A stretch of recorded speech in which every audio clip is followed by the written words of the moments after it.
মায়ার নবী ডাক দিয়া কই, আবু বকর এই গুহার মধ্যে প্রবেশ করো, আমি নবী একটু বিশ্রাম নিব। আবু বকর আগে গুহার মধ্যে ঢুকলেন। আগে ঢুকার পর মায়ার নবীর কথা শুনিয়া আবু বকর গুহার মধ্যে ঢুকার পর দেখলেন ছোট ছোট কতগুলা ছিদ্র দেখা যায়। আবু বকরের গায়ের মধ্যে একটা ছিল রুমাল। আবু বকর রুমালের ওই যে টুকরাগুলা সিরে সিরে গর্তের মধ্যে দেয়, সব গর্তগুলা মোছা শেষ, আর একটা গর্ত বাকি আছে। আবু বকর নিজের পায়ের গোড়ালি দিয়া গর্তের ছিদ্রটাকে বন্ধ করে রাখলো। আবু বকর সুন্দরভাবে নিজের পায়ের গোড়ালি দিয়া ধরে রাখলো। আর মায়ার নবী আবু বকরের উরুর মধ্যে মাথা রাখিয়া ঘুমায়। মায়ার নবীর শরীর ক্লান্ত।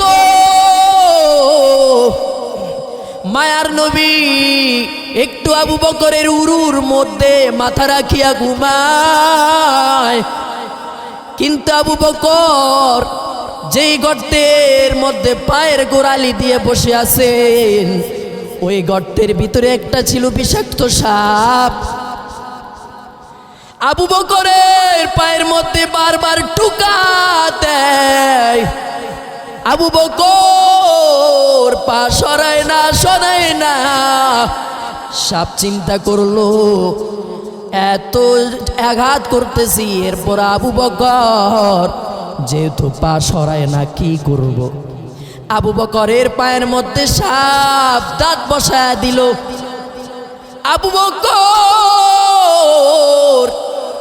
বিষের যন্ত্রণায় কান্না করতেছি, কিন্তু কোনো আওয়াজ দেয় না। মায়ার নবীর ঘুম ভেঙে যাবে। আবু বকরের অজান্তে একটা চোখের পানি মায়ার নবীর চেহারা মোবারকের মধ্যে পড়ে গেল। মায়ার নবী হঠাৎ করে ঘুম ভেঙে গেল। ডাক দিয়া কই, আবু বকর আপনি কেন কাঁদতেছেন? আবু বকর ডাক দিয়া কয়, মায়ার নবী রুমালের টুকরা দিয়ে সব ছিদ্রগুলা বন্ধ করলাম, একটা ছিদ্র বাকি ছিল, আমি পায়ের গোড়ালি দিয়ে ধরে রাখলাম। এখানে মনে হয় একটা বিষাক্ত সাপ আমার পায়ের মধ্যে আক্রমণ করলো। মায়ার নবী ডাক দিয়া, আবু বকর আপনি পাটা সরায়া দেন। আল্লাহর নবীর ওয়ার্ডার পাইয়া আবু বকর যখন পাটা সরায়া দিল, গর্তের মধ্যে ছিল একটা সাপ। সাপ মাথা নাড়ায়া কি যেন কয়, কি যেন কয়। মায়ার নবী ডাক দিয়ে কয়, আবু বকর দেখো, সাপ মাথা নাড়ায়া নাড়ায়া আমার কাছে ক্ষমা চায়। আল্লাহর নবী ডাক দিয়া কয়, আবু বকর যে পায়ের মধ্যে বিষ দিয়েছে ওই পাটা আমার কাছে একটু আপনি দেন। আবু বকর যখন পা মোবারক নবীর সামনে দিয়া দিল, নবী কিছু থুতু মোবারক দিয়া দিল, সাথে সাথে পুরা বিষ পানি হয়ে গেল। কিন্তু লেখকগণ বলেন কিছু বিষ রয়ে গেল, আর এই বিষের বেদনায় আবু বকর দুনিয়ার থেকে বিদায় নিয়ে চলে গেল। এদিক দিয়ে সাপ ডাক দিয়ে কয়, মায়ার নবী অনেকদিন পর্যন্ত অপেক্ষায় আপনাকে দেখবো, আপনাকে দেখবো, কিন্তু দেখার সুযোগ হইল না। আবু বকর পায়ের গোড়ালি দিয়ে ছিদ্র বন্ধ করে রাখলো। আমি ভয় পেয়ে গেলাম, মনে হয় নবীকে দেখা হবে না। এই জন্য আমি বেয়াদবি করে ফেললাম গো নবী, আপনাকে দেখার জন্য আমি বড়ই পাগল। ও নবী আমার, আপনি আমাকে ক্ষমা করে দেন। আরে নবীর উম্মতের দল, গর্তের সাপ মায়ার নবীর জন্য পাগল। এরে বান্দা, আজকে উম্মত হয়ে নবীকে চিনলা না, তুকু যাও সুন্নতে আহমদ কো যাবা মোহাম্মদ कैबुअद नस्बत तोरा कार शैता में कुनी नामत बोली गरवाली लानो दास्ते बरवली। আল্লাহর নবীর সুন্নত নিয়ে চলো রে বান্দা। আরে নবীর উম্মতের দল, আমরা নবীর সুন্নত মানতে কি আমরা না খায়া মরি নাই। আরে নবীর উম্মত, নবীর সুন্নতের মধ্যে এত মজা। আরে নবীর উম্মতের দল, আল্লাহর মোহাব্বত নিয়ে চলতে থাকো, নবীর সুন্নত মানো। আরে নবীর উম্মত, নবীর সুন্নত মানলে বান্দা জীবনটা বড় ধন্য হয়ে যায়। কিন্তু সুন্নাত মানতে হলে, কোরআন সুন্নাহ মোতাবেক চলতে হলে ধৈর্যের বড় প্রয়োজন। ধৈর্য ছাড়া বান্দা সফলতা অর্জন করা যায় না রে মুমিন। এরে বান্দা, সফলতার দ্বার প্রান্তে যদি পৌঁছতে চাও, অবশ্যই ধৈর্য ধারণ করো। আরে নবীর উম্মত, ধৈর্য ধারণ করলে আল্লাহ রাব্বুল আলামিন বলেন যে ধৈর্য ধারণ করেন আমি আল্লাহ তার সঙ্গে আছি। আর যে বান্দা ধৈর্য ধারণ করিয়া বান্দা বেশি বেশি নেক আমল করবে, আমি আল্লাহর উপর ভরসা রেখে চলবে, আমি আল্লাহ তাদেরকে বিনা হিসাবে জান্নাত দান করব। ইন্নামা ইউওয়াফাস সাবিরুনা আজরাহুম বিগাইরি হিসাব।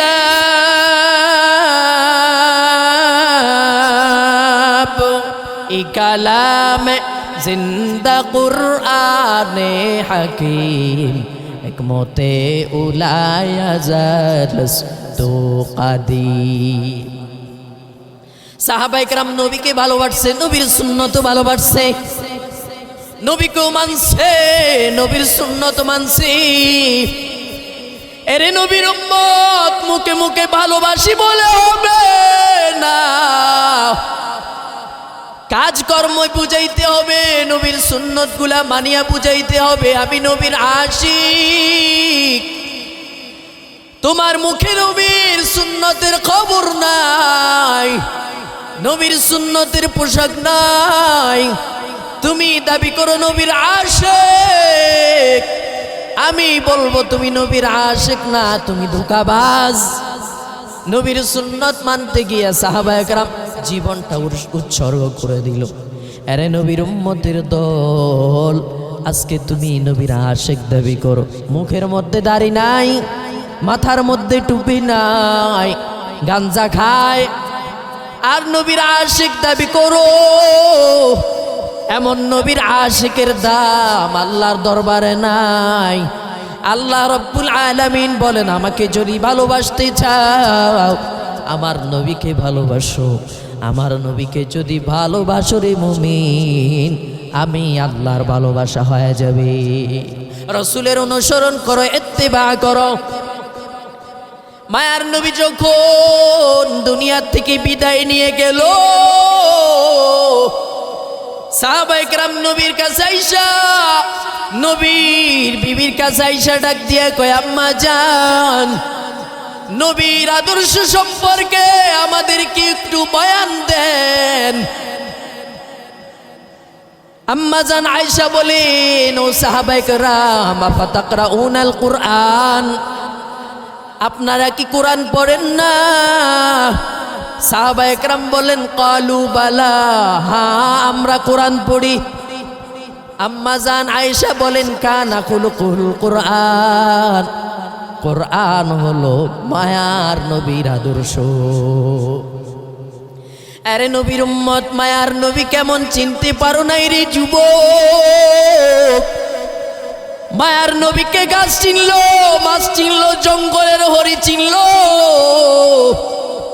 কিন্তু তুমি চিনতে পারলা না রে যুবক, নবীর আশিক বলে চিল্লাইলে হবে না, নবীর সুন্নত মানতে হবে রে মুমিন, নবীর প্রেম ভালোবাসা নিয়ে চলো। মায়ার নবীকে চিনছে জঙ্গলের হরিণী। মায়ার নবী একদিন রাস্তা দিয়ে হেঁটে যায়, মায়ার নবী তাকাইয়া দেখতেছি একটা হরিণীকে গাছের সাথে বাঁধা হয়। হরিণী মায়ার নবীকে দেখে সালাম জানায় আর ডাক দিয়া কয় ইয়া রাসূলুল্লাহ, ইয়া হাবিবাল্লাহ, ইহুদি আমাকে গাছের সাথে বেঁধে রেখেছে, জঙ্গলের মধ্যে আমার সন্তানেরা কান্নার আওয়াজ, সন্তানেরা আমার দুধ পান করতে পারে না, খিদার জ্বালায় কান্নার আওয়াজ, খিদা জ্বালায় কাঁদতেছে। আপনি যদি ইহুদিকে বলে আমাকে ছুটি নিয়ে দিতেন, তাহলে আমি একটু আমার সন্তানদেরকে দুধ পান করায় আবার চলে আসতাম। মায়ার নবী চিন্তায় পড়ে গেলেন, আমি কি ইহুদির বাড়িতে যাব? আল্লাহ ডাক দিয়া কই, নবী আমার, আপনি ইহুদির বাড়িতে যান, কারণ আপনার যাওয়াটাই হলো ইহুদির জন্য হেদায়াত।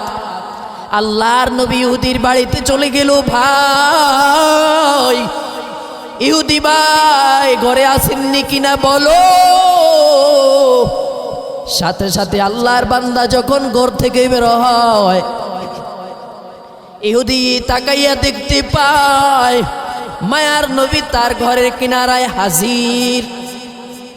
ইহুদি চিন্তা করলো, মুহাম্মদ কে তো পাওয়া যায় না, তাকে আমরা কত খুঁজি হত্যা করার জন্য। ডাক দিয়া কয়, মুহাম্মদ কেন আসলা বল? মায়ার নবী ডাক দিয়া কয়, ভাই দেখলাম গাছের সাথে আপনি হরিণীকে বেঁধে রাখছেন, তার সন্তানগুলা জঙ্গলের মধ্যে চিল্লায়, খিদার যন্ত্রণায় সন্তানগুলা কষ্ট পায়, আপনি যদি একটু ছুটি দিতেন সন্তানদেরকে দুধ পান করে আসতো। ইহুদি ডাক দিয়া কয়, মুহাম্মদ আমরা জানি তুমি পাগল, কিন্তু আজকে বাস্তবতার প্রমাণ পাইলাম আসলেই যে তুমি একটা পাগল। ইহুদিকে যদি আমি সারিয়া দেই, বলো হরিণীকে সারিয়া দিলে হরিণী কি আর পুনরায় আসবে নাকি? মায়ার নবী ডাক দিয়া কই, ইহুদি ভাই হরিণীকে আপনি ছুটি দেন, সময় মতো যদি হরিণী না আসে,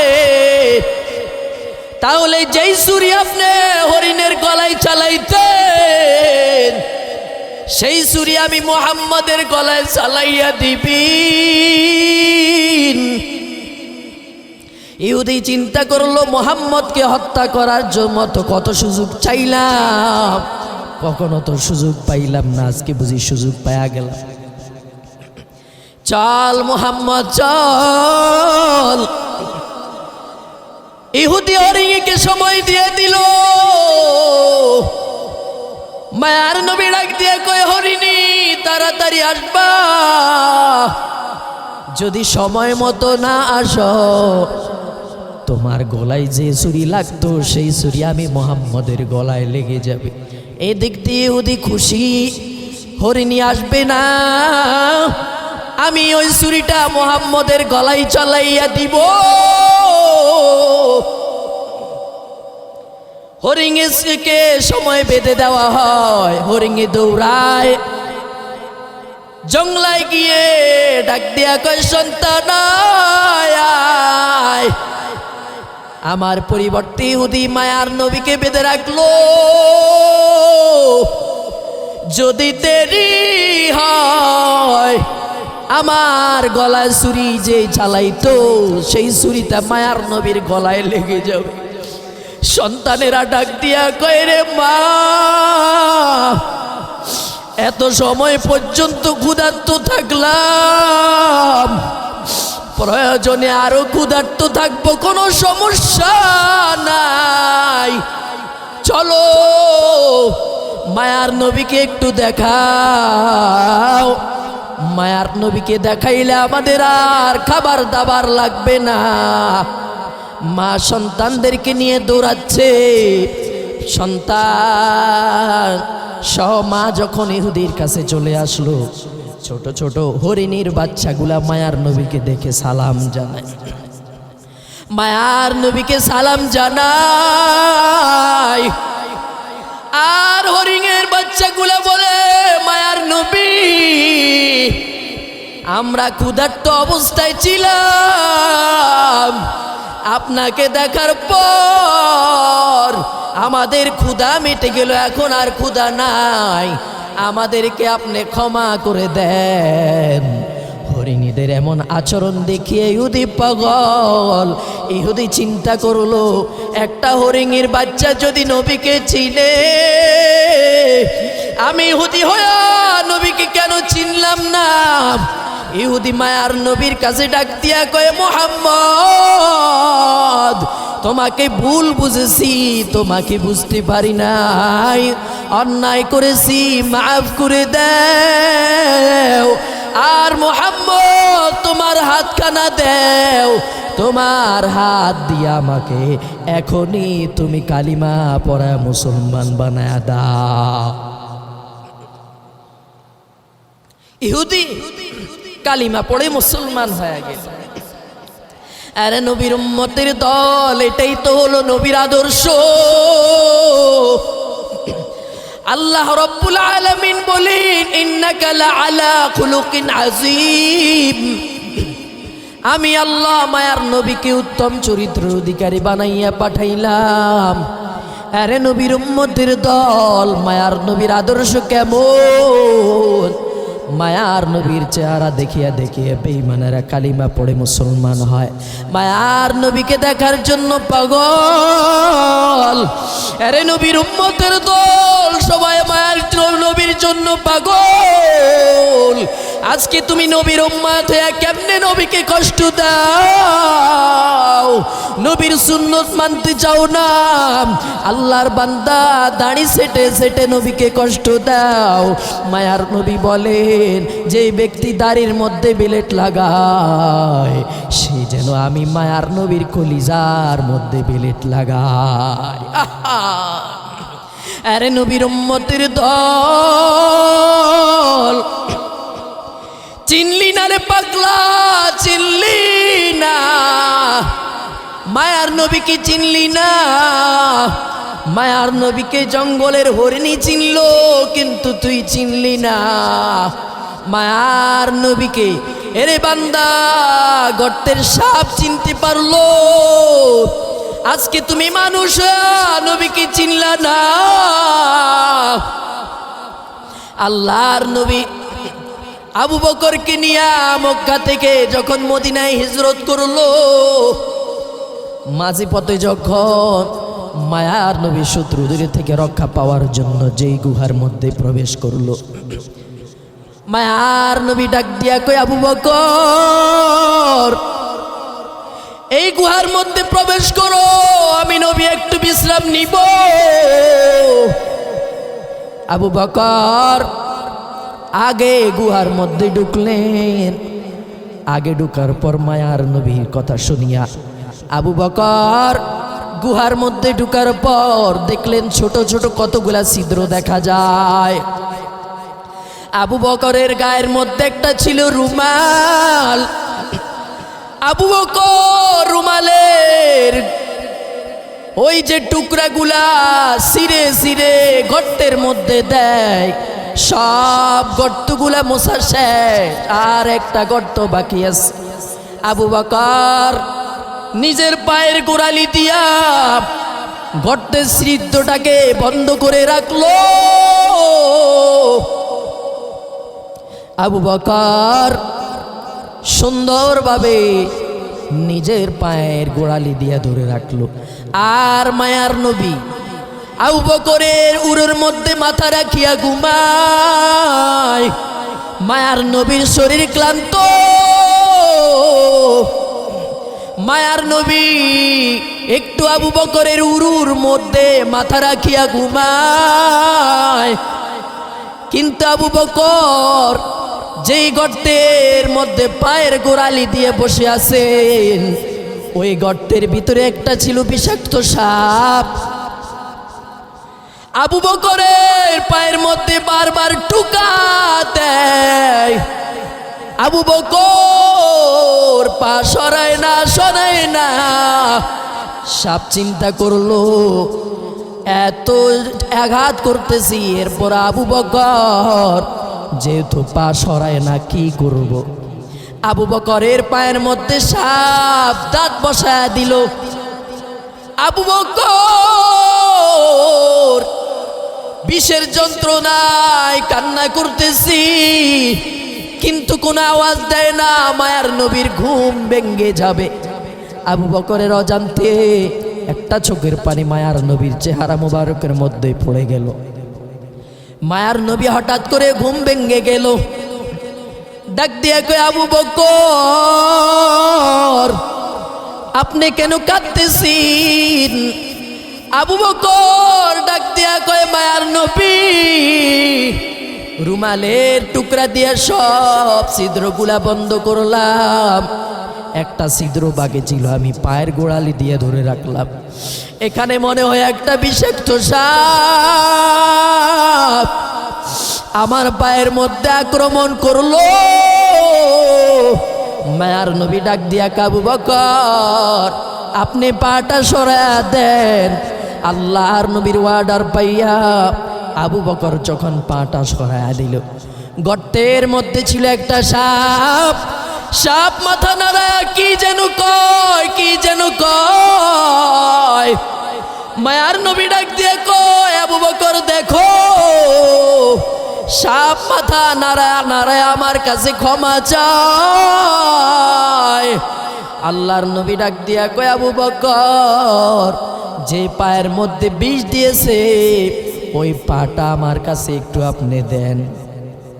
আবু বকর যখন পা মোবারক নবীর সামনে দিয়া দিল, নবী কিছু থুতু মোবারক দিয়া দিল, সাথে সাথে পুরা বিষ পানি হয়ে গেল। কিন্তু লেখকগণ বলেন কিছু বিষ রয়ে গেল, আর এই বিষের বেদনায় আবু বকর দুনিয়ার থেকে বিদায় নিয়ে চলে গেল।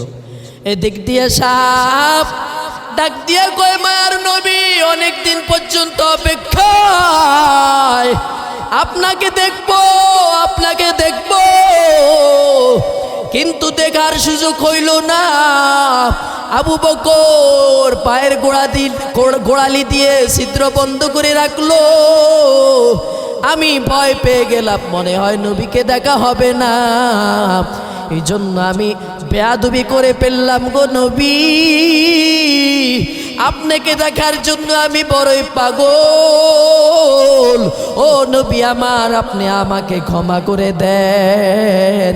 আরে নবীর উম্মতের দল, গর্তের সাপ মায়ার নবীর জন্য পাগল। এরে বান্দা, আজকে উম্মত হয়ে নবীকে চিনলা না, যে মায়ার নবী সব সময় উম্মতের জন্য পাগল।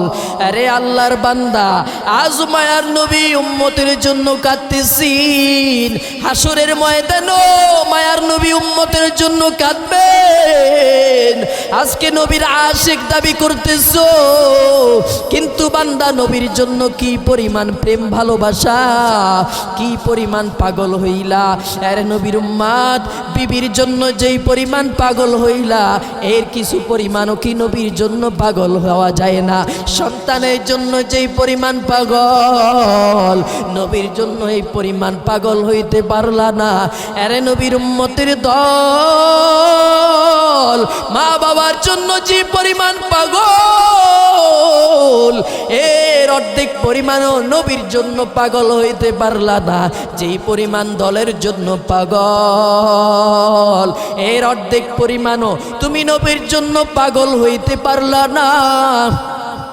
দলের বিরুদ্ধে কথা বললে তোমার চান্দি গরম হয়ে যায়, লাঠি মিছিল করো, প্রতিবাদ করো, মিছিল দাও। আরে নবীর উম্মতের দল, নবীর বিরুদ্ধে যখন বেঈমানেরা গালি দেয় তখন তুমি কেন প্রতিবাদ করলা না? তুমি কেন লাঠি মিছিল করলা না?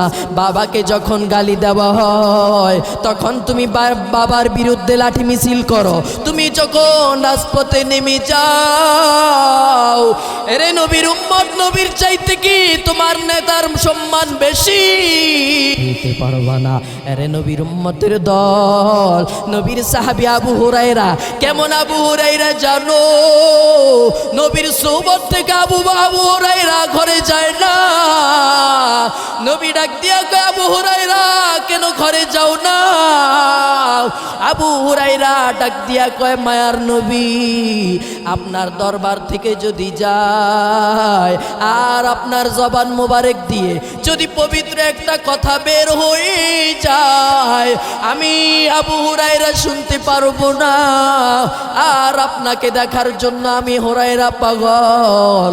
আপনাকে দেখে দেখে আমি খিদার যন্ত্রণা মিটাই। ও মায়ার নবী, আমার কিছুই যে ভালো লাগে না গো নবী। আপনার দরবারে যতক্ষণ থাকি ততক্ষণ আমার ভালো লাগে। আরে নবীর উম্মতের দল, মায়ার নবীর জন্য সবাই পাগল, সাহাবায়ে কেরাম বড়ই পাগল, গাছ গাছালি আমার নবীর জন্য পাগল। কেমন একজন নবী পাইলি রে উম্মত, চিনলি না? যেই নবীর মতো কোনো নবী নাই, যেই নবীর সম্মানের চাইতে কোনো নবীর সম্মান এত বেশি না। কিয়ামতের ময়দানে সব নবীরা নাফসি নাফসি বলে কাঁদবেন, কিন্তু আমার মায়ার নবী নাফসি নাফসি বলে কাঁদবে না। হাসরের ময়দানে আমার মায়ার নবী উম্মতি উম্মতি বলে কাঁদবেন। উম্মতের কথা বলবেন না। মায়ার নবী কখনো উম্মতের কথা বলতেন না। মেরাজে যাইয়া উম্মতের কথা বলে নাই। মেরাজে যাইয়াও ডাক দিয়া কয়, রে আল্লাহ, আমি একা একা বরকত পাইতে চাই না, আমার উম্মতদেরকেও বরকত দেন।